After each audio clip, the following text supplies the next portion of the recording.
ಎಲ್ರಿಗೂ ನಮಸ್ಕಾರ. ಇವತ್ತಿನ ವಿಡಿಯೋ ನನ್ನ ಸಹೋದರ ಚನ್ನರಾಜ, ನನ್ನ ಅಜ್ಜ, ನಮ್ಮ ಪಕ್ಷದ ಶಾಸಕರು, ಕಾಂಗ್ರೆಸ್ ಮುಖಂಡರು ಮತ್ತು ಮತದಾರರು ನನ್ನ ಶಕ್ತಿ ಮಾವಾಳಿಯನ ಜೋಡಿ ಖಂಡಿತವಾಗಿಯೂ ಹಿಟ್ಟಾಗುತ್ತದೆ. ಮೋದಿ ಅಲೆ ಬಗ್ಗೆ ನಾನೇನು ಹೇಳುವುದಿಲ್ಲ. ಆದರೆ 2014ರಲ್ಲಿ ನಾನು ಸ್ಪರ್ಧಿಸಿದ ಲೋಕಸಭಾ ಚುನಾವಣೆಗೂ ಹಾಗೂ 2024ರಲ್ಲಿ ನನ್ನ ಮಗ ಸ್ಪರ್ಧಿಸಿದ ಚುನಾವಣೆಗೂ ಬಹಳಷ್ಟು ವ್ಯತ್ಯಾಸವಾಗಿದೆ. ಜಯ ನಮ್ಮದಾಗಲಿದೆ. ಲಕ್ಷ್ಮೀ ಹೆಬ್ಬಾಳ್ಕರ್ ಸಚಿವೆ.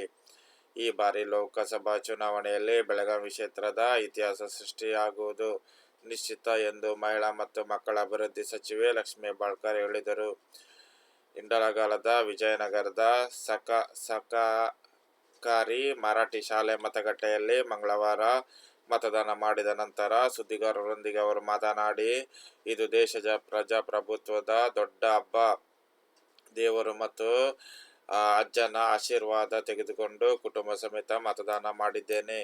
ಈ ಬಾರಿ ಬೆಳಗಾವಿ ಜಿಲ್ಲೆಯಲ್ಲಿ ಕಾಂಗ್ರೆಸ್ ಗೆಲ್ಲುತ್ತದೆ ಎಂದು ಪ್ರಚಾರದ ಬೆಳವಣಿಗೆ ದಿನವೇ ತಿಳಿದಿದ್ದೆ. ಅಂದು ಹೇಳಿದಂತೆ ಈ ಬಾರಿ ಬೆಳಗಾವಿ ಚಿಕ್ಕೋಡಿಯಲ್ಲಿ ಇತಿಹಾಸ ನಿರ್ಮಾಣವಾಗಲಿದೆ. ಪ್ರಚಾರದ ಮೊದಲ ದಿನ ವಾತಾವರಣ ಫಲಿತಾಂಶದ ದಿನವರೆಗೂ ಇರಲಿದೆ ಎಂದರು.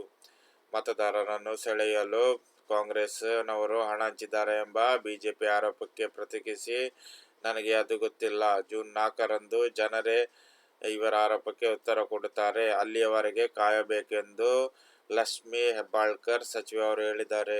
ವಿಡಿಯೋ ಇಷ್ಟವಾದರೆ ನನ್ನ ಚಾನಲ್ ಲೈಕ್ ಮಾಡಿ, ಸಬ್ಸ್ಕ್ರೈಬ್ ಮಾಡುವುದನ್ನು ಮರಿಬೇಡಿ.